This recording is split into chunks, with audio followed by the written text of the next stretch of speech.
Zahir Online. Bismillahirrahmanirrahim. Teman-teman sekalian, kita lanjut ya. Kita masuk ke ini ya, tentang jenis traffic sekarang. Jadi kita sudah belajar banyak tadi tentang skill apa aja yang wajib kita pahami, dan ada dua ya. Saya maaf berulang kali mengulang hal ini supaya tambah nempel, menyederhanakan apa yang seakan-akan rumit. Jadi digital marketing itu hanya ada dua. Dan skill pertama yang harus kita, bukan pertama sih, salah satu skill ya dari dua skill yang harus kita pelajari, kita kuasai adalah skill mendatangkan traffic tertarget. Nah, sekarang skill atau kemampuan mendatangkan traffic tertarget itu kita mulai dari mana, Kang?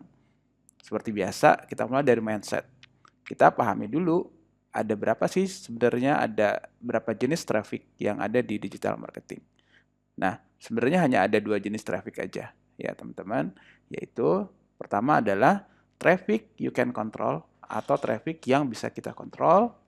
Itu yang pertama. Yang kedua adalah traffic you cannot control atau traffic yang nggak bisa kita kontrol.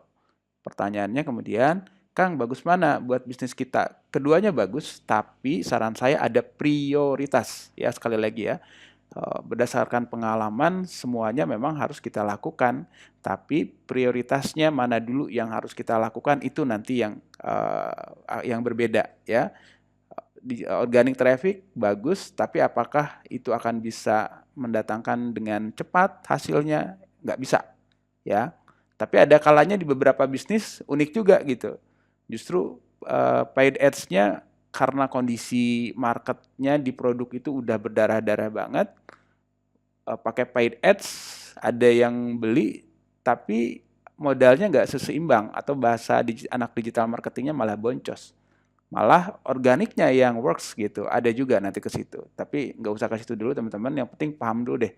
Jadi ketika kita mulai masuk ke penguasaan skill, salah satu skill yang harus kita kuasai yaitu traffic generation, pahami dulu traffic itu ada berapa jenis. Ada dua ya teman-teman, ada traffic yang bisa kita kontrol, ada traffic yang nggak bisa kita kontrol.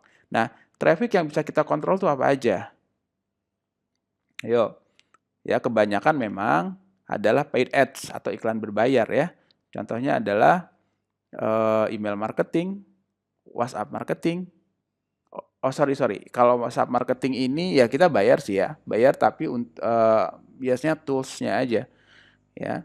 Ini paid ads ini juga ada beberapa ya teman-teman. Seperti yang teman-teman tahu ada Google Ads ya, iklan berbayar. Dulu namanya Google AdWords, sekarang udah berapa tahun terakhir dia berganti nama Google Ads ya, nggak jauh lah ya. Ada juga Facebook dan Instagram Ads, TikTok Ads, Twitter Ads, LinkedIn Ads, dan seterusnya ya. Google Ads juga nanti ada dibagi tiga lagi teman-teman, ada video ya, ada search ads, ada app ya, ada tiga macam. Tapi itu nggak usah dipeduli. Pokoknya teman-teman ingat aja ininya, fundamental akarnya ya. Jadi traffic yang bisa kita kontrol, kebanyakan memang dari iklan berbayar. Email marketing juga kita sebenarnya bayar ya, karena kita membayar alatnya. Emailnya sih nggak bayar ya, cuman alat untuk nyebar email secara masif, secara besar-besaran, seperti yang ya seperti teman-teman ini mungkin datang dari email dan dari WhatsApp marketing ya, itu adalah traffic yang relatively bisa kita kontrol.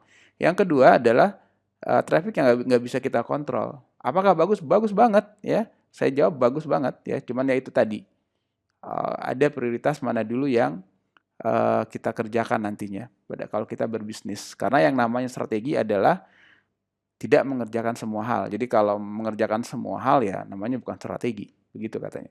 Nah, yang pertama adalah SEO, Search Engine Optimization.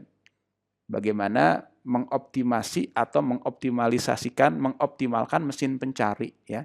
Dan mesin pencari itu sebenarnya nggak cuma Google, ada Bing ya, dan lain-lain lah banyak. Cuman tentu saja dominasinya ada di Google. Kemudian yang terakhir adalah social media marketing atau istilahnya organik ya, organik sosial media. Jadi kalau teman-teman punya fans page, kemudian atau bahkan akun ya, akun biasa atau akun Instagram bisnis, kemudian punya follower banyak, kemudian teman-teman bikin status di situ, insya Allah ada yang ngelihat, cuman kita nggak bisa atur seberapa banyak yang ngelihat kan, seperti itu. Beda dengan kalau kita main di paid ads. Misalnya iklan kita pengen dilihat oleh 1.000 orang, 2.000 orang, 3.000 orang, 1 juta orang, jutaan orang, bisa kita atur insya Allah. Ya, tapi tentunya ada modalnya. Oke ya, itu dulu di video kali ini teman-teman. Yang penting seperti saya bilang, mindsetnya pahami dulu. Ternyata traffic juga sederhana, cuma ada 2 ya. Traffic yang bisa kita kontrol dan yang nggak bisa kita kontrol. Tinggal nanti kita belajar mana dulu yang sebaiknya prioritas kita terapkan di bisnis kita. Terima kasih, tetap semangat. Kita ketemu lagi di video selanjutnya.